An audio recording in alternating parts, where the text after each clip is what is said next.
Pemirsa, ratusan pengemudi ojek online berunjuk rasa di kawasan Patung Kuda Arjuna Wiwaha di Jakarta Pusat.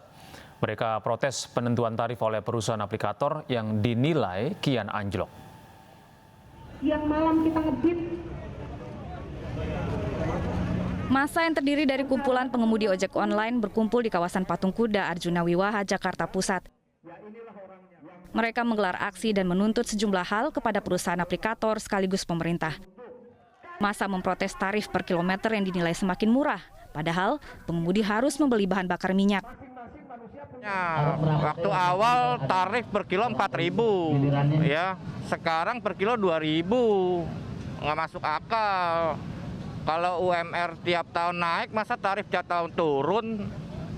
Harga BBM tiap tahun naik, ya. Masa tarif turun terus? Kemudian perjanjian kemitraan pun sampai hari ini dibuat secara sepihak. Dan mitra semua wajib tanda tangan, kalau nggak putus mitra. Selain itu, pengunjuk rasa juga menuntut kejelasan payung hukum status kemitraan. Akibat aksi ini, polisi memberlakukan rekayasa lalu lintas untuk menghindari kemacetan. Tim Liputan iNews melaporkan. Massa gabungan buruh mahasiswa dan berbagai elemen masyarakat Banten kembali berunjuk rasa di depan kantor pusat pemerintahan Provinsi Banten.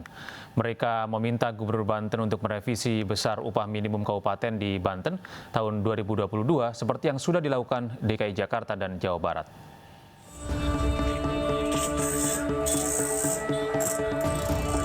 Konvoi kendaraan massa buruh dari berbagai serikat pekerja Indonesia bersama mahasiswa dan elemen masyarakat memenuhi jalanan menuju kawasan pusat pemerintahan Provinsi Banten KP3B di Jalan Syekh Nawawi Al-Bantani, Kota Serang, Banten.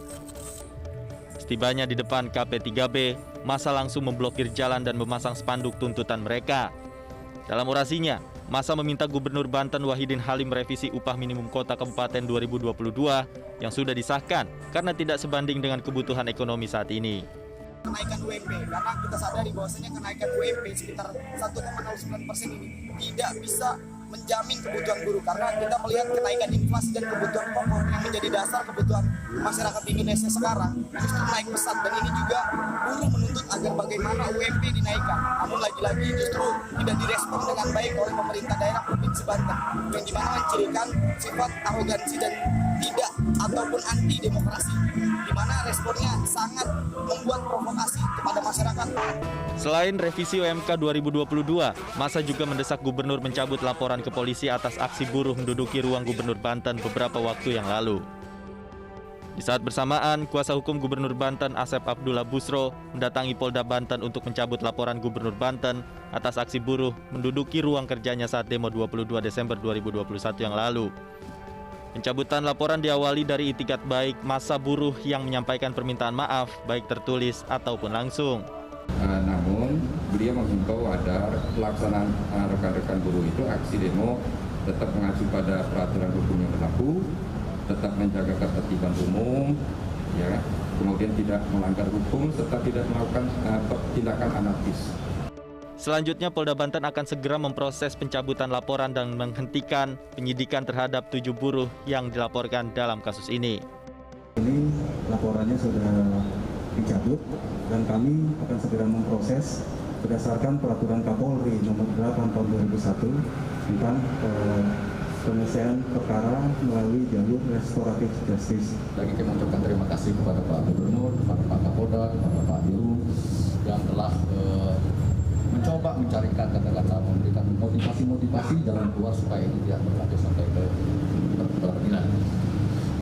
Dalam kesempatan itu, pihak Gubernur Banten dan pihak buruh juga menandatangani kesepakatan damai agar ke depan tidak ada lagi tindakan anarki dalam aksi penyampaian aspirasi. Dari Serang, Banten, Mahesa Apriandi, iNews melaporkan. Ribuan warga Lombok Timur berunjuk rasa ke kantor Bupati mendesak polisi mengusut tuntas dugaan ujaran kebencian oleh Ustadz Mizan Kutsiah. Dalam ceramahnya, Ustadz Azmizan diduga menghina makam para leluhur.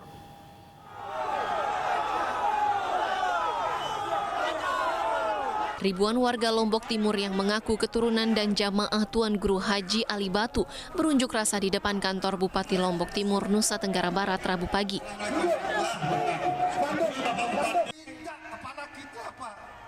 seorang yang namanya Mizan Kutsiah LCMA. Masa diterima Bupati serta Kapolres Lombok Timur bersama Forum Koordinasi Pimpinan Daerah. Pergi mencari rakyat yang tidak makan, apalagi dia kenapa? Demonstran mendesak Pemda dan aparat mengusut tuntas dugaan ujaran kebencian Mizan Kutsiah dalam salah satu ceramahnya. Pak kita walaupun aku tokoh sini dan keluarga besar Panguragan di Batu merasa terusik dengan statement, apalagi sebuah tukilan.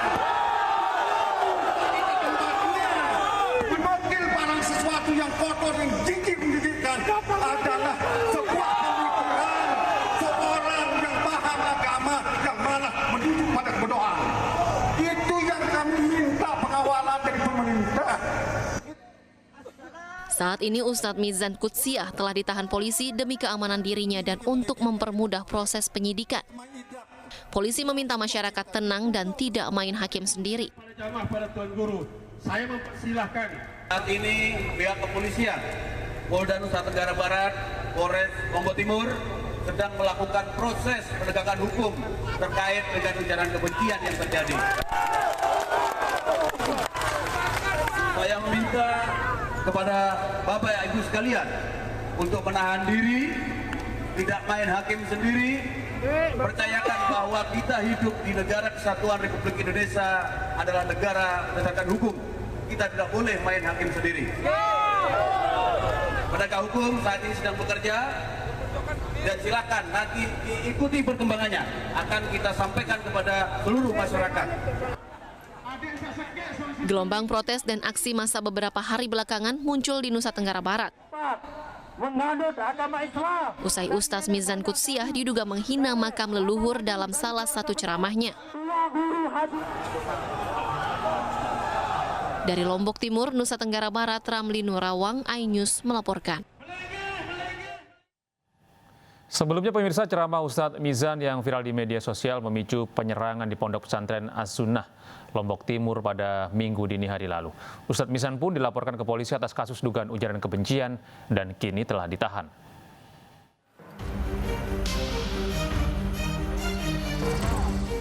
Penceramah sekaligus pimpinan Pondok Pesantren As-Sunnah, Ustadz Mizan Kutsiah, resmi ditahan Polda NTB sejak Senin lalu. Meski belum ditetapkan sebagai tersangka, polisi mengamankan Ustadz Mizan karena pertimbangan keamanan diri sang Ustadz dan untuk mempermudah proses penyidikan kasus dugaan ujaran kebencian yang menjeratnya. Statusnya masih saksi dan hasil keterangan dari beliau masih kita dalami dulu dan akan dipelajari oleh penyidik dan tentunya akan dilakukan gelar perkara terhadap. Sebelumnya, Ustadz Mizan Kutsiah dilaporkan massa yang menilai pernyataannya bisa memecah belah umat. Pernyataan yang dimaksud merupakan potongan video ceramah yang viral di media sosial. Dalam video tersebut, Ustadz Mizan dinilai menghina makam leluhur para ulama serta cara peribadatan umat muslim di Lombok. Pasca viral, Ustadz Mizan telah mengklarifikasi dugaan ujaran kebencian yang menjerat dirinya. Tokoh As-Sunnah ini menyebut video yang beredar di media sosial telah diedit dan beberapa kalimat telah dipotong. Maka kita katakan pertama ini adalah pemotongan video dan ini membuat fitnah, membuat kerancuan dan keributan di masyarakat. Meski telah meminta maaf, proses hukum yang menjerat Ustadz Mizan tetap berjalan. Secara bersamaan, Polda NTB juga menyelidiki kasus pengerusakan Pondok Pesantren As-Sunnah asuhan Ustadz Mizan yang terjadi pada Minggu dini hari lalu. Sejauh ini sudah 17 orang diperiksa sebagai saksi, namun belum ada yang ditetapkan sebagai tersangka. Dari Mataram, Nusa Tenggara Barat, Tim Liputan iNews melaporkan. Pemirsa, sebuah gundukan tanah menyerupai makam tiba-tiba muncul di jalur wisata Kabupaten Pasuruan, Jawa Timur. Oleh warga, keberadaan makam baru ini diunggah ke media sosial dan menjadi viral.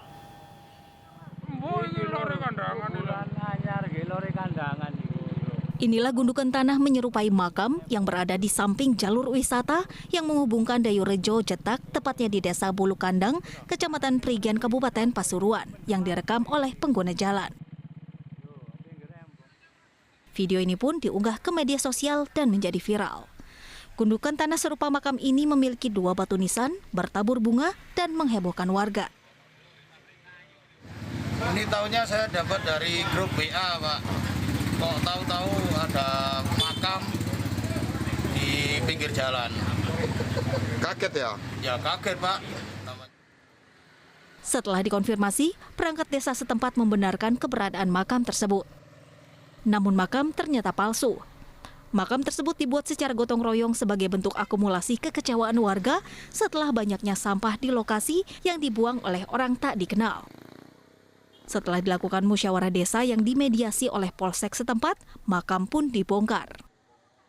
Dikasih tulisan beserta sanksi, tapi itu tidak digubris sama orang-orang yang buang sampah yang tidak bertanggung jawab di situ. Banner ini, Pak? Iya, banner ini. Terus? Sehingga nggak ada solusi lain, Pak.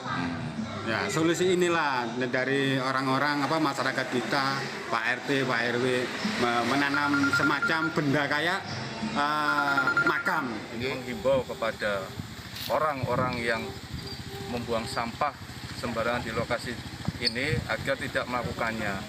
Karena apa? Nanti apabila kami bersama warga mendapati orang tersebut tetap melakukan pembuangan sampah di lokasi tersebut, maka akan kita lakukan tindakan sesuai hukum yang berlaku agar menjadi efek jera bagi masyarakat yang lainnya. Pemerintah desa akan memberi sanksi tegas berupa denda Rp200.000 bagi masyarakat yang membuang sampah sembarangan. Dari Pasuruan, Jawa Timur, Jaka Samudra, iNews melaporkan. Komisi Pemberantasan Korupsi melakukan OTT terhadap Wali Kota Bekasi Rahmat Effendi. Dalam OTT itu sejumlah pihak swasta turut ditangkap dan saat ini masih dalam proses pemeriksaan oleh KPK.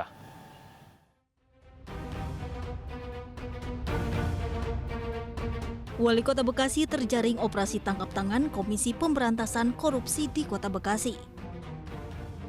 Dalam OTT itu, tim Satgas membekuk penyelenggara negara pihak swasta. Wakil Ketua KPK Ali Gufron membenarkan adanya OTT tersebut.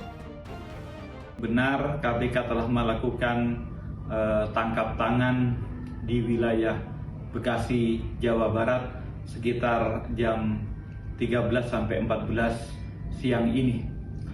Sementara ini kami sedang melanjutkan pemeriksaan agar lebih terang. KPK memiliki waktu 1 kali 24 jam untuk menentukan status hukum para pihak yang diamankan. KPK memastikan pihaknya akan menyampaikan informasi lebih lanjut setelah proses pemeriksaan. Tim Liputan iNews melaporkan. Sebelumnya pemirsa, anggaran karangan bunga sebesar 1,1 miliar rupiah pemerintah Kota Bekasi membuat kaget sejumlah pihak. Wali Kota beralasan dana tersebut bagian dari komunikasi kepada warga.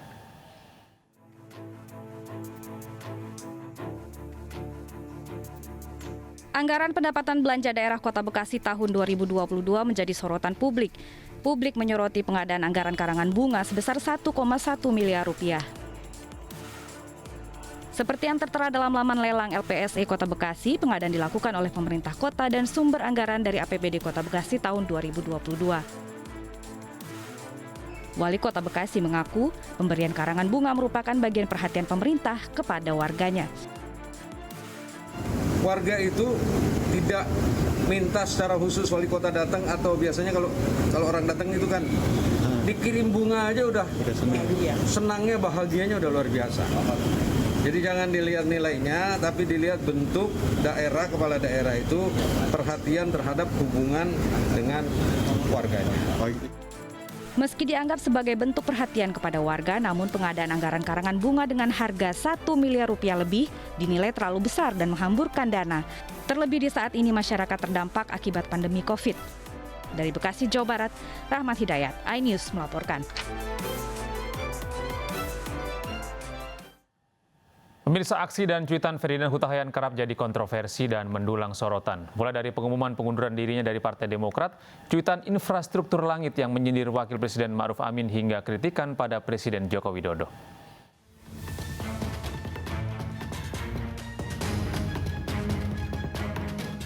Mantan kader Partai Demokrat Ferdinand Huta Hayan kembali jadi sorotan usai menulis tentang Allahmu lemah harus dibela di Twitter.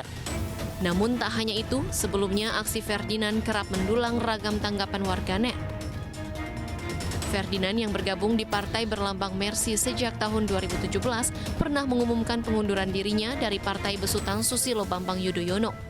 Ia mengaku sudah tak satu pemikiran lagi dengan sang Ketua Umum Agus Harimurti Yudhoyono.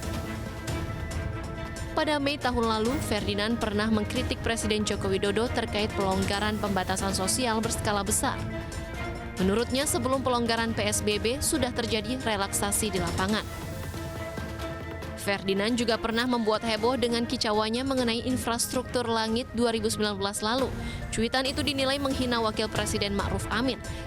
Sebelumnya, istilah ini dilontarkan Ma'ruf Amin untuk merujuk proyek telekomunikasi Palaparing saat debat Pilpres. Tahun 2018, Ferdinand walk out dari Rapimnas Partai Demokrat saat Presiden Jokowi berpidato. Ia menyebut hal itu sebagai bentuk kekecewaan pada Jokowi yang belum memenuhi janji-janji politiknya. Tim Liputan iNews melaporkan.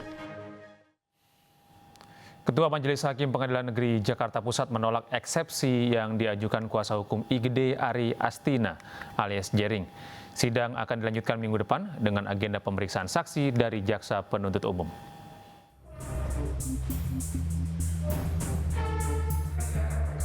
Sidang lanjutan kasus dugaan pengancaman terhadap Adam Denny dengan terdakwa IGD Ari Astina alias Jering kembali digelar.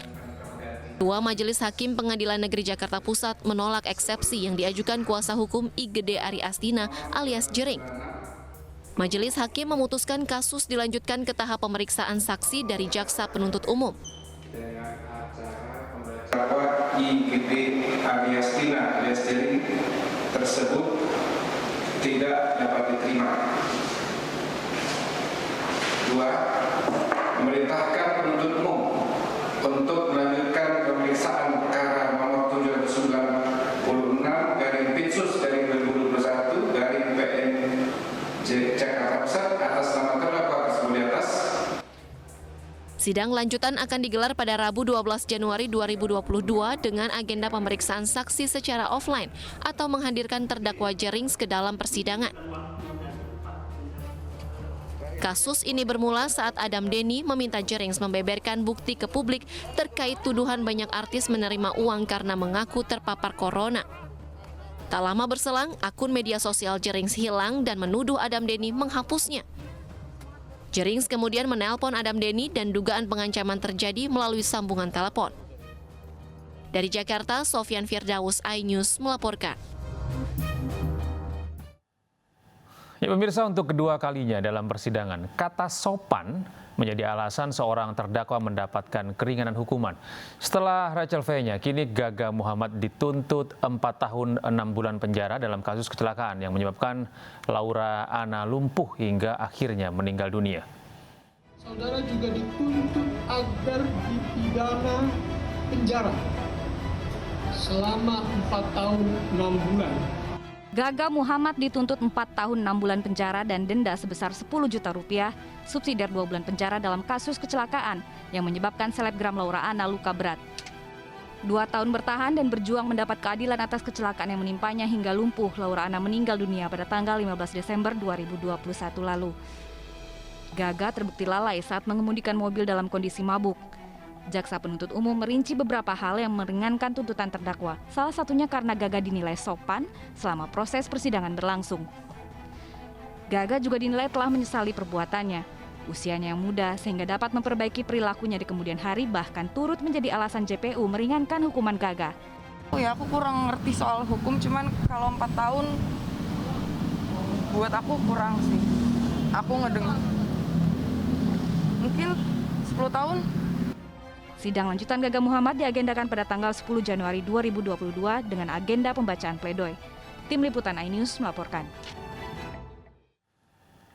Kepolisian kota New York meringkus puluhan anggota geng kriminal yang meresahkan warga. Belasan diantaranya masih di bawah umur. Kami akan segera kembali.